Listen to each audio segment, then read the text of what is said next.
And it's about 7 degrees out here.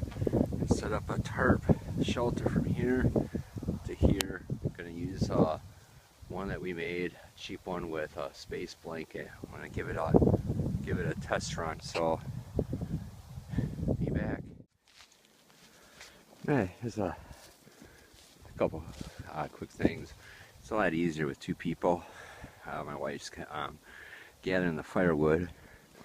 I cleared away the snow somewhat for the shelter, which the wind's blowing from this way towards the camera. So basically I'm going to set that up and I'm going to clear this up more, and I'll show you an update once I get there and the tarp that I'm going to be using. Alright, this is a tarp that I'm going to use. It's like a $10 tarp from Walmart. And what I did is I glued a space blanket to it. I used some spray adhesive. A good buddy of mine gave me this ideal. Basically, I'm going to try this out. I forgot the size of it. I don't have it open all the way either yet. But basically, I want to give it a test, because if it's like in your vehicle or if you're out hiking and something happens, you know, you want it to at least make it tonight, a couple nights, you know, until either A, when rescue comes, or until when you're able to build something that's more appropriate. So I'm gonna get going on that. My hands are cold, so I'll give you an update in a couple minutes. Okay, basically what I did here is I had a bow line. I ran my line through it, cinched her down, ran it across, wrapped it around the tree. Then I came over here, cinched it this way, wrapped it around the tree, came back around this side here and cinched it that way. Did that a couple of times. And I kind of tied like a little Prusset knot here. And I'm going to attach the tarp to here, and then I'm going to stake it down. Now, I didn't bring no stakes, so I'm going to have to make my own. And this, usually with my tarps, I have everything set up with it, but this is a new tarp, and I never got around doing it. And to be honest with you, I'm kind of regretting it now of being pre-prepared, because as you can see, it's snowing, it's cold, and I still got snow to clear out.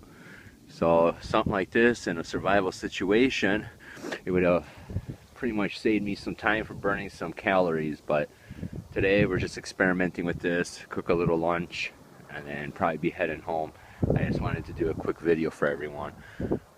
So right now, the wife is still getting dry wood. For people that don't know, you really don't want to get it from the ground, because the ground is going to be all wet.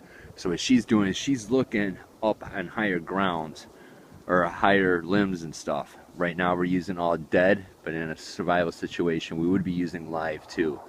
And so I always kind of keep that in mind too, of don't look at the ground, you know, like stuff like this, you know, that's a bad example. I just had to cut that down. I'm using a GI shovel, which they're a little bit heavier than a trowel, which usually what I'll use. But the reason why is because I didn't want to bring the axe, because I have this. You can use that as an axe right there. I don't know how sharp it is, which we'll find out. Which is cold. We'll just kind of take this off here. It kind of skins it a little bit. I'm not using a lot of force. So I'm gonna get going in here and start the video up in a little bit here. Alright. Well, got all the wood we need for the fire. We're out here on New Year's Day in the woods, making a nice tarp shelter. Fire. Right now I'm looking for some good wood for a firewall. Need some long, thick sticks. Something that isn't too stuck in the ground here. This one's nice.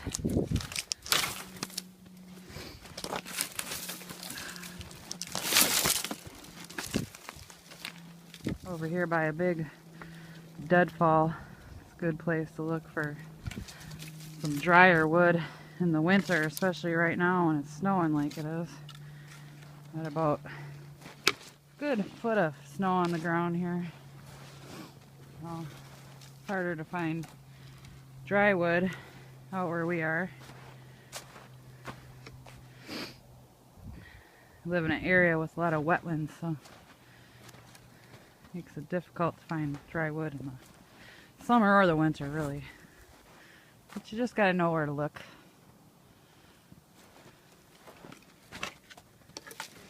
Alright, I'm gonna keep looking here and we'll check back in a little bit, show you how our firewall's doing.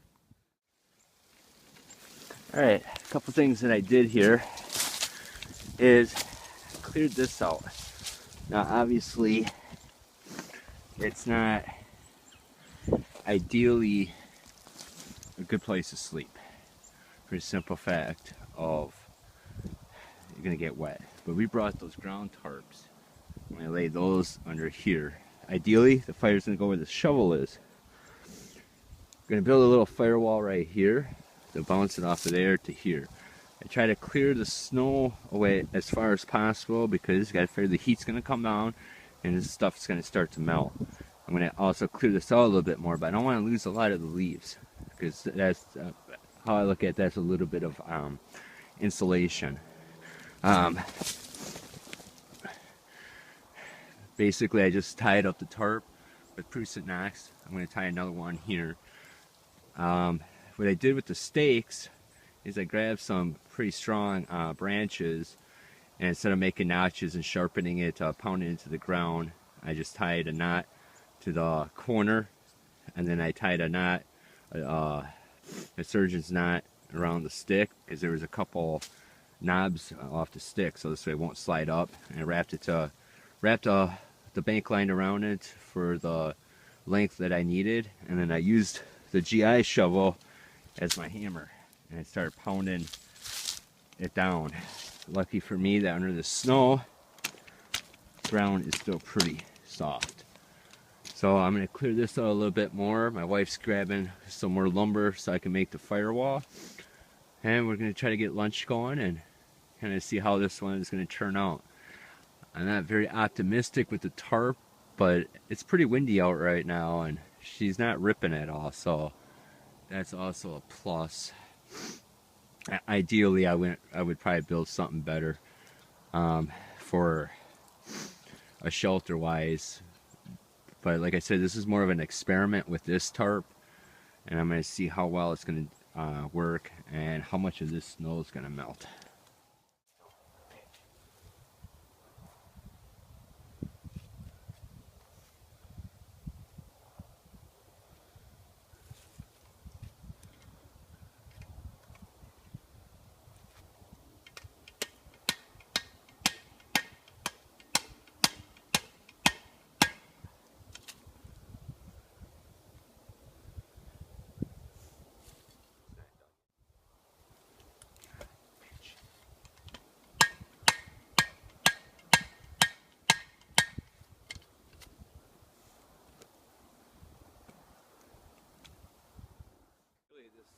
Bank that I made all the way back is going to help us with the wind and everything.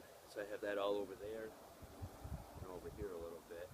I get a little wet, but I don't have much stuff around here to use as layering right now.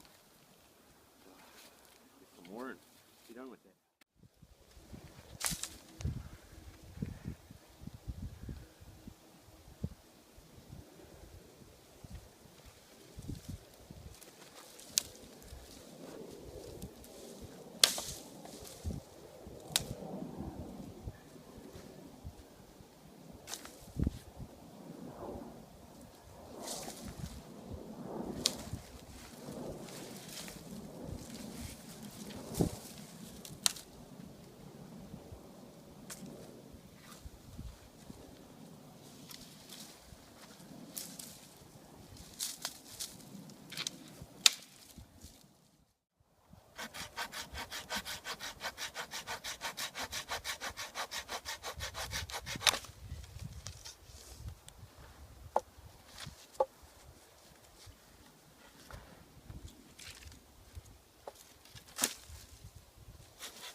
We got our firewall set up here. The fire started. What you want, especially in the winter, is some nice thick logs on the bottom here to insulate from the ground. And kind of build up as you go. Hold the camera upwards with this one. We got our firewall all built up here. The beginnings of our fire. What you want on the bottom, especially in the winter, is some nice thick logs there to insulate from the ground. And you got kind of build up from there, thicker to smaller sticks. Here I have my fire kit. Got all sorts of starters here. Got some char cloth. What you want to use for that is some denim material. That works the best. Fire straws.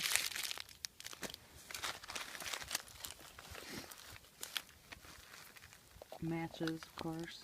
I usually try to use a lighter when I can. Don't waste my matches. Strike Force, these are nice.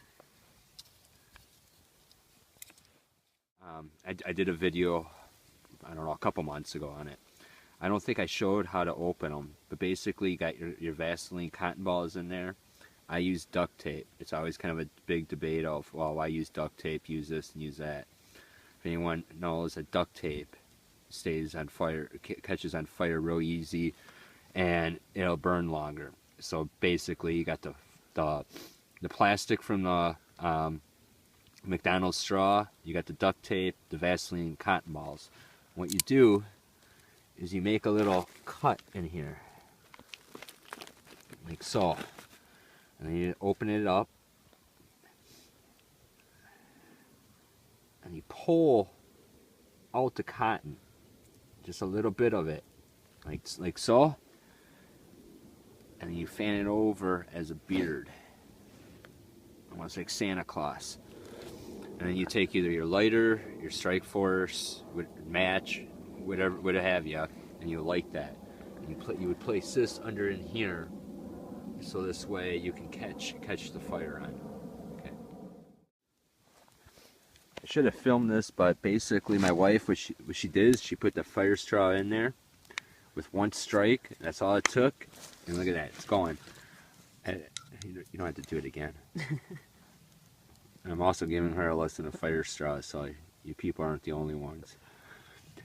And basically it's just going to keep on burning. And it'll burn for a good 5 minutes. So that gives you time to put thinner stuff on if need be. Alright, there's just a couple things for a recap that I wanted to stress.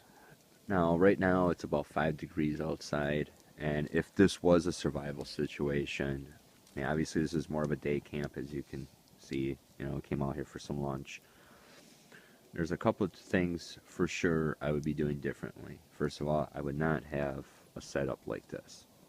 Okay, I would have a spider shelter. Basically, if people don't know what it is your anchor point would be the tree. And it would be spread out. This way, your body heat's all condensed inside of it. And then I would have a small fire nearby, and I would probably do a firewall to get some of the heat in there if I was able to make a fire at the time, depending on what I had with me. Now, if it wasn't as cold and you can get by without a spider shelter, I for sure would have a long fire, which for people that don't know what that is, that would be the total length of your body would be the logs, and kind of like how my wife showed with how she does the fires with starting with the bigger ones and working its way up. That's exactly how you would kind of do it in a sense. You have the real big ones at the bottom, and then you can have small little fires and everything all laid in there and have everything dropped. Also, it's not a bad idea either, because as you were able to see earlier how the dirt is kind of soft yet under all the snow, because the snow is an insulator. I would pack that dirt in the logs, and this way it'll last longer and it'll compact everything. If you didn't have a shelter with you, if you can see, if the camera picks up, down over there, you already have a natural shelter. All you really have to do is kind of dig it out, get some of like the brush over there, and then just kind of build your shelter out of that. You know, obviously you want to make sure there's nothing around it that's going to fall on you. And you know, I mean, this is just an example, but yet you don't know either, you know, where you're at. You may not run across something that's convenient like that over there, but you can always use natural shelters, as you know, as in the things that fall down, and you just kind of add to it. You know, that would get you by the night for sure. So that's pretty much all we have. Got to kind of pack up. It's starting to get dark out, so, and it's not an overnighter out here. So thank you for watching, and I hope some of the pointers kind of help you out, and I like, and you know, go out and kind of practice yourself. You know, you don't want to all of a sudden come across a survival situation, and you know, just by watching YouTube videos or Dual Survivor, or whatever kind of programs are out there, and try to wing it. You might as well kind of find out how it is, why you're able to. In this way, you're able to make your modifications. So thank you for watching.